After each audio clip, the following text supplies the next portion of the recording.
Welcome everyone to the All Surface Show. I am David E.J. Berger. I am based in Southern California. That's why I have my lovely Indian Wells background. I'm tossing it to my main man in Melbourne, Mr.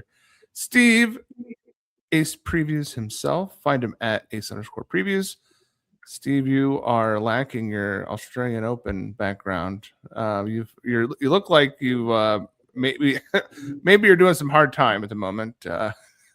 But welcome in. Look, it's a hard time of the year to be following the Eastern North American hardcourt swing to an extent. It's the Cincinnati kicks off about 1 a.m. So always nice to kind of catch some tennis, and then feels like half the time you're banging your head against a brick wall. So here we are. That should be a good practice for a couple of weeks' time when things head to Flushing Meadows. We're nearly there. 4th Grand Slam of the year. Can you believe it? I know I can't. In fact, it feels like not that long ago I was doing what you have to do. I stayed up until 2 a.m. to see first ball at Roland Garros just to see some slam action for the first time in months. And now we're through that. We're through Wimbledon, and we're on the doorstep of the U.S. Open. And to that point, Steve, I want to talk about a former U.S. Open champion.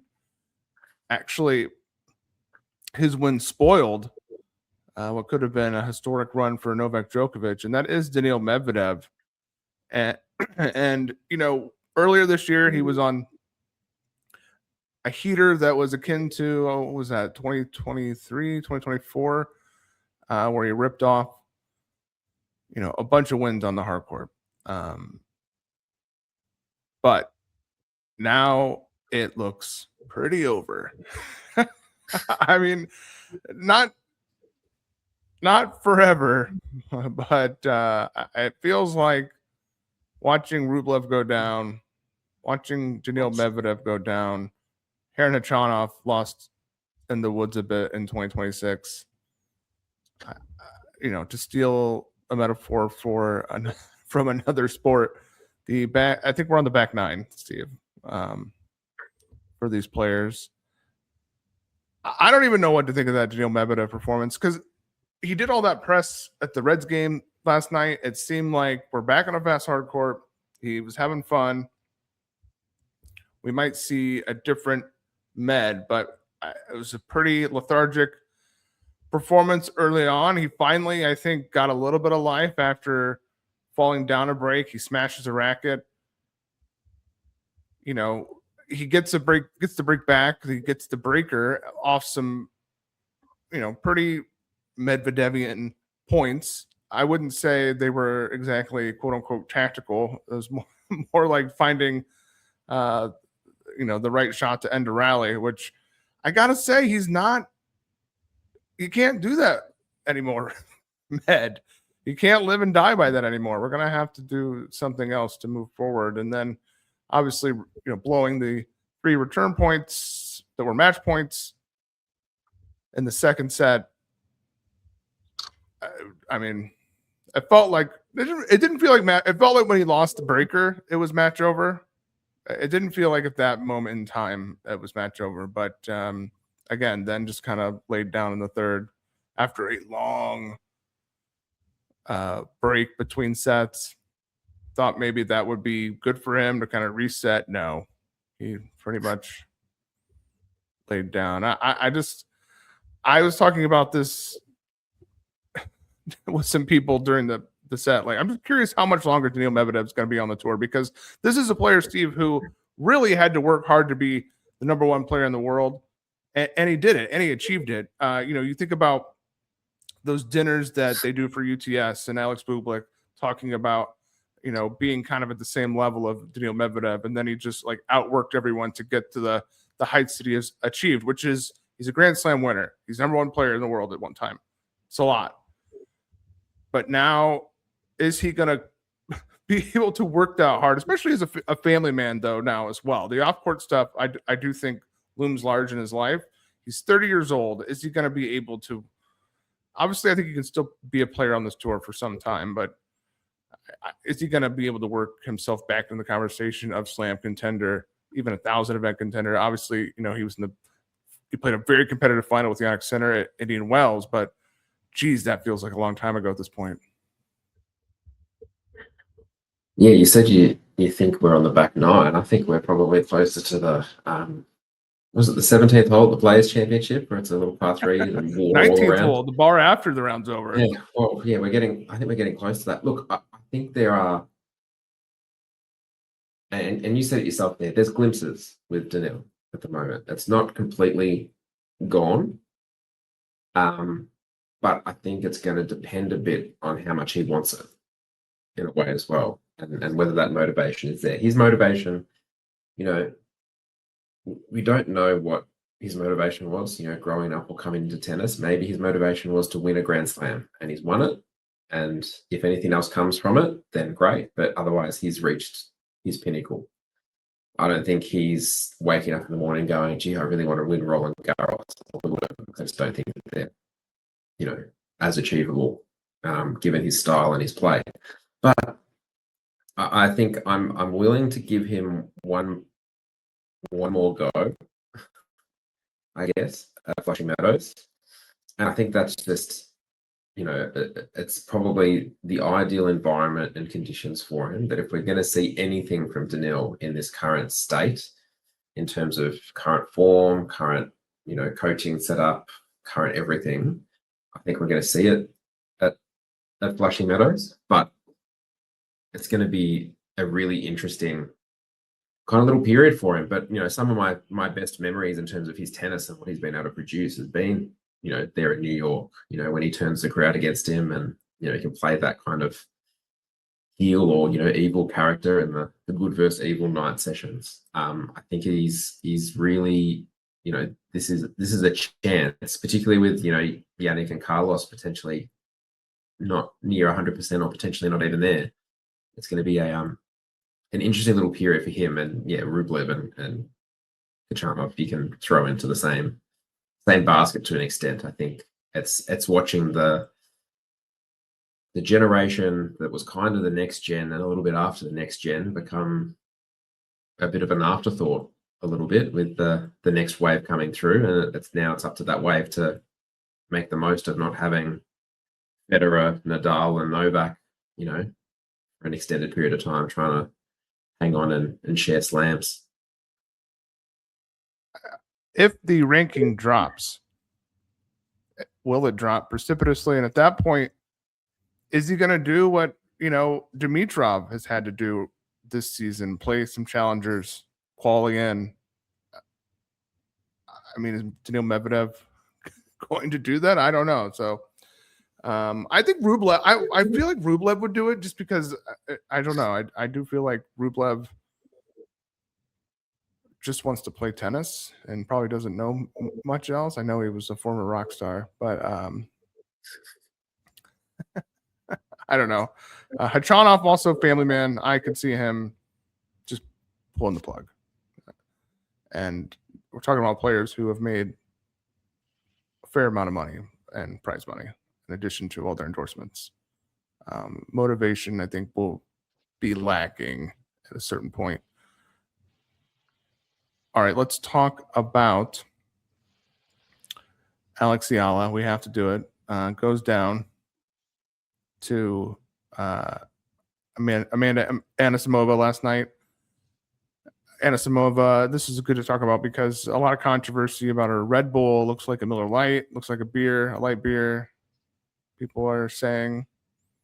By the way, I am almost positive there was a clip, an old clip of Paul Annacone playing a match in which he was drinking a full beer from like 20 years ago, 30 years ago. I saw some people posting all the drinks, the various drinks. Was that Bastian? Who's a big person on tennis Twitter. He posted all those photos of people and their various drinks. You got to get the Annacone in there. But I think pretty good win for Anisimova ahead of the U.S. Open, and a player that I think could use a good week. Is not trying to manage fitness ahead of the U.S. Open, which I think a lot of players are. Yeah, absolutely. I think she is one of the ones. I think I talked about on the last All Surfer show. She is one of the ones to watch. I think through this little pocket, and we've spoken about Alex Yala before. I think if nothing else, I think when you look at the players that beat her and have beaten her, I think that shows, to do that, you need to be playing reasonably well. And I think something obviously clicked, I think, late as well for Anisimova to kind of roll off. Was it 6 games in a row at the end? I think it was at love 2 to 6-2 in the third set. There were some pretty tight moments there across the course of the match. But yeah, you mentioned the Red Bull versus beer versus whatever it is. I'm pretty sure every time I've turned on social media this week, I've seen something about tennis that wasn't the actual tennis. It's been either, did Anisimova have a beer? The court slow or fast or medium? Or People what's will the weather remember doing? the court speed wars of Cincinnati 2026 on the timeline, at least. Just how about we maybe talk about the tennis? We can pivot off the tennis again, and let's talk about the fact that it keeps raining. Okay, and I'm not trying to be geopolitical by any stretch of the imagination, but I mean, it rains a lot in North America. Let's get some roofs, people. Like it has been frustrating as a fan. I know I don't want to throw a lifeline to bettors, but I will here because people are invested in these matches, which I don't want to also debate whether that's a good or a bad thing, but it's just like you're doing. I was thinking about it ahead of Cincinnati. They did this $260 million renovation, no roof. Like that couldn't have been a line item. It seems pretty simple to me to figure this out, though, Steve. Yeah, and I'll give a shout out to Noob, so Alex Christensen, who has always on Twitter, who is very pro. Why don't we have tarps, or why aren't we doing something more to, protect the courts when the first sign of rain does happen, to be able to, you sit there and you look at the, you look at the post, and it's, there's been a slight shower for 5 minutes, and it's like play won't resume for 45 to 60 minutes, and then you sit there and you watch it again. I think it was it yesterday's action that the Demon Or match, I think, had 2 or 3 breaks. It does. It's a drainer for the players, and it's probably also a drainer for the people who are attending as well. Part of the reason why I buy the tickets that I buy for the Australian Open at either Margaret Court Arena or John Cain Arena is because I know there's a roof. I know that I'm actually going to get, what I've paid for at the time that it's probably expected to happen for the most part. So, it's an interesting, particularly with the renovation, that they didn't kind of pivot in some way, shape, or form, given their location and what's going on. But maybe, the fact that these tournaments the last couple of weeks have been those kind of week and a half tournaments, it's given them a bit more scope that, they do have a bit of flexibility, but it's not great for the viewer. And I'm sure it's not great for the player having to warm up, cool down, warm up, cool down. Definitely not. Definitely not. Indy Wells is in the desert. It doesn't rain a lot, although I think it has occasionally sprinkled on us. I think the most famous disruption were the bees. Yeah, I was going to say the bees is more of an issue than the rain. Yeah. You can kind of see behind me, this side. This is like you want to court 1, you want to be on the shady side here. It's an issue. I think it is an issue, and hopefully, like something gets done about it along the way. I know that they're streamlining this USO tour on the way to the actual US Open. Might be good to think about what we're doing about all the play stoppage. Speaking of, another fan today, Steve, another fan has to be taken care of in the stands. Like, only sport when this happens. It's not like it's not hot but for golf, people are drinking a lot more falling around people at a golf. Maybe they're just standing at one hole, and that's not as. But you're just standing at tennis. I don't understand how this keeps happening, Steve. Yeah, it's something. And look, it's probably gives you pause that if it's that difficult to sit there and watch, it's got to be difficult for the players who are playing on the court. But yeah, it's you just, I think, from the player perspective, you just sit there and go, well, it's another reason, that we have a stoppage and we have a break. You can throw it in with rain, you can throw it in with a whole lot of things, but you can throw it in with shoelaces breaking. You can throw it in with a whole bunch of things that can stop play at the moment. So maybe that's a story for another time. But I think it's it's certainly a disturbance, and I know it grinds your gears probably a little bit more than it does mine. It does. All right, let's pivot back to the tennis and talk Taylor Fritz, who looks like one of the main threats to win the Cincinnati Open and potentially even the U.S. Open, Steve, as Carlitos Alcaraz has withdrawn from Davis Cup, putting his status for the U.S. Open even more in question. Jannik Sinner, there was allegedly going to be some announcement for him. He's in the shadows getting knee stuff, apparently. Who knows what's going on with the health of the Italian? I feel like that's going to end up being much ado about nothing. That said, it is going to be hot and humid, and he's going to have no lead in. I don't really think he needs a lead in per se, so I don't really care about that. But it is something to toss in the mix. If you're Taylor Fritz, you want to be on the other side of Jannik Sinner. You seem to own Zverev a little bit, so that's encouraging if you do get paired up with him in the draw. But you do not want to see Jannik Sinner until the final. And maybe the tennis gods smile on you that day. I think he's looking good. And one thing too, Steve, he's played now 45 matches on the season, usually plays over 70 matches.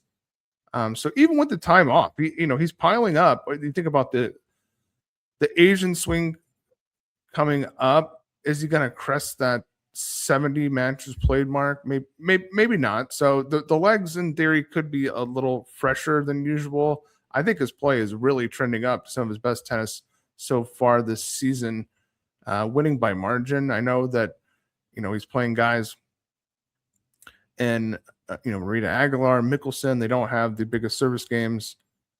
And, they're not really on his level, quote unquote, but it is nice to see him win by margin and not, have to go the distance once again with Mickelson.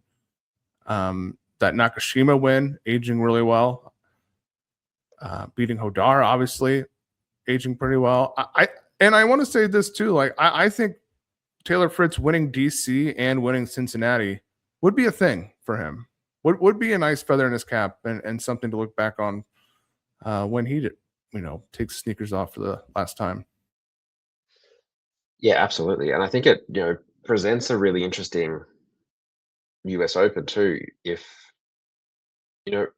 whether Alcaraz and Sinner play or they don't play, there's probably, if they do play, you say there's an element that they're vulnerable to an extent. Like, I think you could say that because they're both rolling up into a tournament where they have to play 7 best-of-5 matches off next to no lead in. So it brings an opportunity like, was it? Yeah, it was Roland Garros when Sinner lost, and how there was those couple of days afterwards where it just seemed like chaos because all the players were really nervous and edgy because it was the best opportunity they had at a Grand Slam in some time. And we might see that again here in New York. I think Fritz is at the head of probably the group of, with Zverev, obviously, as someone who's, now won a slam and got that pressure off his shoulders. But of the rest, yeah, Fritz is probably, at the top of that line. Ben Shelton, not too far behind. Presents a pretty big opportunity for, not just those two from an American standpoint, but you look at Nakashima's put together a pretty good run. Talked about him last week before his run in Canada. Francis Tiafoe looked a little bit better after his wrist surgery. interesting to see how he goes across the rest of this tournament. But it's, I think there's massive opportunity for particularly men's US Open success, which it's been a while. Yeah, Tommy Paul still alive in Cincinnati as well. Tiafoe and TM both play tonight. Ben Shelton, I guess we could talk about with the back-to-back. Canada wins. Shelton, something about Canada brings his return game alive. I was also thinking about, though, Steve, we're getting to about a year removed from the shoulder injury that hampered him, certainly in his return in the fall. I mean, you're out here losing to David Goffin in 2025. Not great, but it was first match back. All right. I don't really count anything or take anything away from losing to Jaime Faria, who was, I think, a really fine quality player. I don't know that this really moves. I don't know that the Canada thing really moves the needle for me. Like we're gonna have to see it outside of Canada here for Ben Shelton. Like I'm actually like for whatever reason I'm kind of being a little bit more pro Fritz right now than Shelton in terms of the Americans. I think have a real shot with the new two and Zverev always attackable.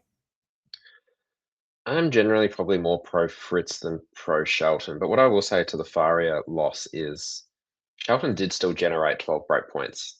He just only converted one of them. So it wasn't like he was completely lost in the matchup.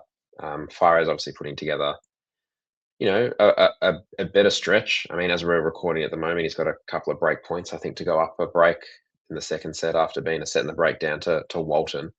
There's a couple of he's starting to show some more signs and belief. I think that his level matches it with the top names.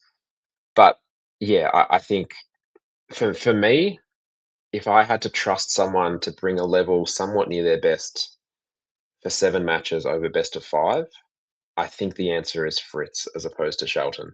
I think Shelton has the ability he probably has the highest ceiling, but he also has the ability to go just absolutely off the rails. And look, I guess the best example of that is probably round 1 at Wimbledon, isn't it? That he still finds himself in these battles where he needs to find margin his way out with tie breaks or, conversion of break points late in the piece. Yeah, I mean, like I said, being a full year removed from that shoulder injury, maybe we should expect more of the Shelton that enthralled us last Canada.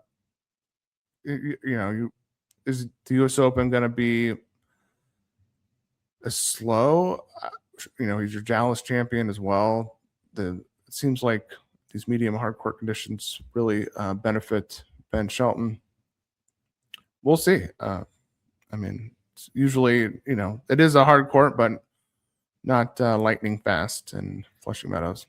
He's the type of guy I probably wouldn't want to be facing in a quarterfinal, a semi-final, or a final, but it's just his ability to get lost somewhere on the way to that point in the tournament is where things probably get a little bit concerning. I'm not saying he's completely in the Bublik file of, throwing out a really random performance early in a tournament, but I think just in terms of trust, if you had to pick someone, say, hey, I think, they're going to be able to produce and make their way through the first week relatively unscathed on terms of current form, I would say Fritz is the one out of the pack, and then and Zverev as well. Agreed. Let's not talk the WTA, Steve, and I'll toss it to you for any lingering WTA thoughts right now. Yeah, I think we talked about it last show. I mean, we talk about a lot of shows how open I think the women's game is. We're not coming in here going, is it going to be Sabalenka? And by how far? It's kind of, well, who's going to be the challenge? I think we talked last time about the top kind of 15 in the rankings. You can throw a blanket over all 15 names, and I don't think I'd be surprised if any of them came out as the winner here, particularly after what we've seen, particularly at Wimbledon with Noskova. Not necessarily coming out of nowhere, but showing that more sustained level of form. But probably the one to watch, it seems to be over the last couple of weeks, is Iga back to a level where she can, be challenging these big tournaments again against the bigger names. She was able to get over Rybakina up in Canada in the final. But yeah, she's starting to find her way out of situations that she was struggling with, I think, particularly earlier this year. Sakari is probably a great example. The other day, loses the first set and just comes out and absolutely steamrolls through sets 2 and 3. So she's probably the one to keep an eye on. I already mentioned Anisimova. So they're probably two that I'm probably most interested in watching over the course of the next couple of weeks, as well as Mira Andreeva. I think she's not that long removed from winning that Grand Slam at Roland Garros. She's very capable on the hard courts. She's shown her form and level is pretty solid in the North American hard court swing here in previous years as well. So I think she's one to keep an eye on now that, back on the hard court. Pressure off her back as well in terms of taking the slam. And she's still obviously so young. They're probably the three that I think Sabalenka in particular would love to see in different parts of the draw to her come New York, because it's become a bit of a funny year for Aryna. She's still at the top of the rankings, but she's not taking those big tournament scalps like we've become accustomed to, and probably what she would have expected when she stepped on court to start 2026. You say we get here and she hasn't got a Grand Slam yet to her name, and now Rybakina's edging towards her in the number one rankings discussion. I don't think it's quite shaped out as she would have hoped when the year started. Yeah, Iga Swiatek playing a way back in the conversation, which feels weird. Like, wasn't she like the conversation not that long ago?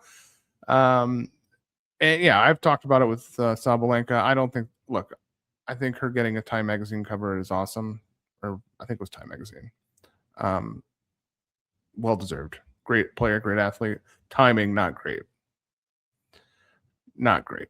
I mean, it is clear that the off the court stuff is not necessarily prioritized, but I think impacting her on court play. So we'll see if she locks it in ahead of the U.S. Open. Great player, obviously not taking anything away from her. Just feels like we got to lock it up a little bit. I think so. I think by her standards, she would. It seems like a great opportunity to be able to kind of really build that Grand Slam tally, and this year and next. And I just don't think it's gone the way. You think about what these players will largely be remembered for when we look forward 10 years. It's going to be Grand Slams. It's not going to be how many Cincinnatis you've won. She could steamroll through the rest of the competition here in Cincinnati, but it's still going to come to quarterfinals, semifinals, the final of the US Open, and it's going to be, how she's going to handle that situation. She's at the moment not doing great when it comes to third sets for the most part. You go back to the French Open against, Schneider, dominating that position. A couple of break points for a set and double break lead, and then can't get to the finish line and then gets bageled in the third set. Same thing with Pegula, I think, on grass. There's just a lot of opportunities that are there for the taking that you would expect her to take that she's not. And I think now they've started to pile up, and now it's about whether she can get things back on track.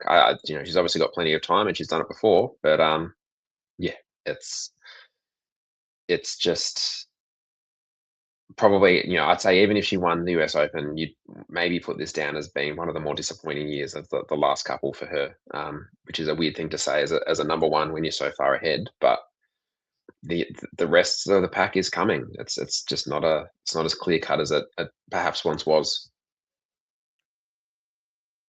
If she wins US Open, I think neutral year. I mean, go with neutral. Yeah, I think that'll wipe the memory clean of a lot of stuff. So yeah, has a chance to do so. All right, Steve, this was a good little check-in. Don't forget, if you like this conversation or any of our conversations, do hit that subscribe button. I'm supposed to say it at the top of the episode, but I'm doing it now, Steve. We're playing the YouTube game. We'll get better at it. I think we'll try. An episode not long after the other will help us. But thank you, everyone, for watching. Do like and subscribe. Comment. Leave a comment. What's on your mind ahead of the U.S. Open, which is now days away. Thank you, everyone, for watching, and we will see you in the court.